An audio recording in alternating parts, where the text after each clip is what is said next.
মুহূর্তে এসেছি আপনাদেরকে জানাবো বলে, এটাই অন্নপূর্ণা ভান্ডার সংক্রান্ত আরো তথ্য। এর আগে একদিন বলেছিলাম, আজকে কেন বলছি, কারণ আজকে বড় বৈঠক এবং সেই বড় বৈঠক থেকে বড় সিদ্ধান্ত নেওয়া হয়েছে। অর্থাৎ অন্নপূর্ণা ভান্ডারে এবার সরকারি শিলমোহর পড়লো।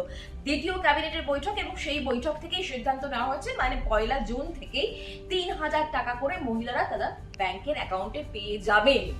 কারা কারা পাবেন?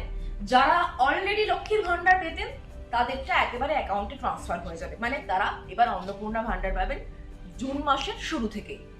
হলো একটা বিষয়। এবার বলি হচ্ছে, যারা ভাবছেন যে আমি সিএএ তে অ্যাপ্লাই করেছি, আমি কি পাবো? হ্যাঁ, আপনি পাবেন।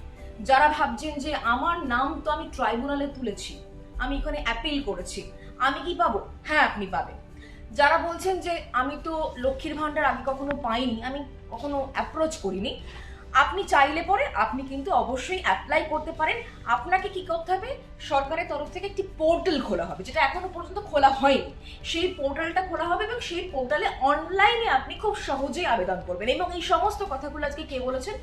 নারী এবং শিশু কল্যাণ মন্ত্রী অগ্নিমিত্রা পাল। তিনি পরিষ্কার করে বলে দিয়েছেন যে এটা সরকারের ঘোষণা ছিল, মানে আগে যখন সংকল্পপত্র দেওয়া হয়েছিল বিজেপি তরফ থেকে, সেই সিদ্ধান্ত কার্যকর হলো আজকে এবং আগামী 1 জুন থেকে তা কিন্তু কার্যকর হয়ে যাচ্ছে। অর্থাৎ আর কোনো দ্বিধা, আর কোনো দ্বন্দ্ব নেই।